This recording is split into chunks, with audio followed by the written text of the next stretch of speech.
السلام عليكم ورحمة الله تعالى وبركاته. كما عودتكم كل مرة وصفة، اليوم جيتكم بواحد الوصفة تهبل. جربوها وما تندموش. وصفة تاع دجاج يجي طريف في الفور. روعة، يجي بنين بنين بنين بزاف، بواحد السر، بواحد المكون ما شاء الله.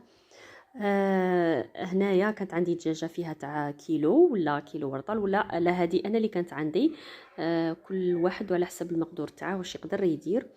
هنا زوج حبات بصل كنت درتهم في الفلاشواغ تاعي ورحيتهم مليح. كي نقولوا طحنتهم غايه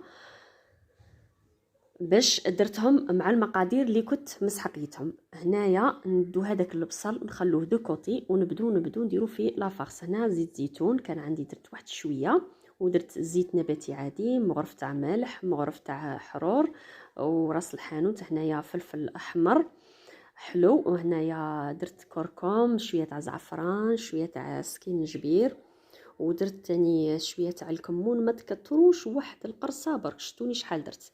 وهنا كان عندي زعتر الشباب، زعتره نورمالمون.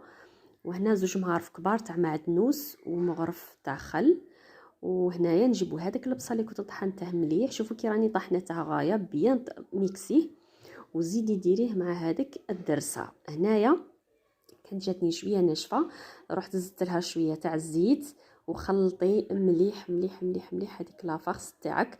هنا بالنسبه اللي يبغي يزيد لا موطارد ولا هذيك حاجه اختياريه، انا اكتفيت غير بهذه المقادير اللي عندي وخرجت لي. هنا كان عندي لو ساك كويسون، البلاستيك الغذائي. حطيت لو بلاطو تاعي اللي ندير فيه ودرت شويه تاع لافارس، وحطيت هذيك الدجاجه بعد اللي كنت غسلتها ونقيتها مليح مليح مليح، ولعت لها كاع الشوائب ولا حاجه زياده.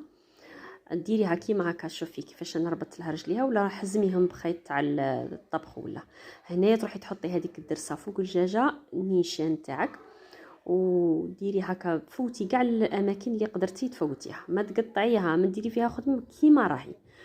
ومن بعد نروحو نقطعو هذاك الغذاء البلاستيكي، ما درتهش لداخل، مقصته بالمقص، حليته وغطيتها. شوفوا كيفاش درت الطريقه، تبعوني غير في لا فيديو مليح وديروا كيما كيفي.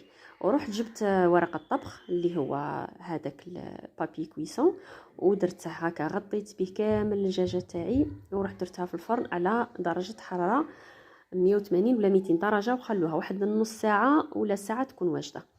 هنايا هذيك لاصوص كاع اللي تاع الثلجاج خلاها نط، خليتها صفيتها وعاود رجعتها تحمرت وقلعت هذاك لو بابي وكاع حمر. شوفوا كيفاش جات واحد البنه، شنقول لكم تتقرمش ما شاء الله. جربوها ما راحش تندموا، والوصفه سهله وخفيفه كاش ضياف ولا مناسبه. انا كان خويا وما جايين عندي، نط درت هذه الدجاجه اللي كانت عندي، وطيبت معها شريبه، وطيبت معها رز.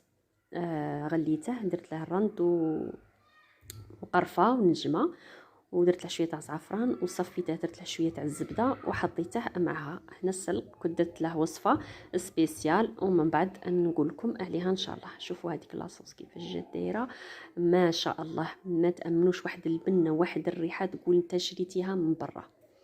صحتكم.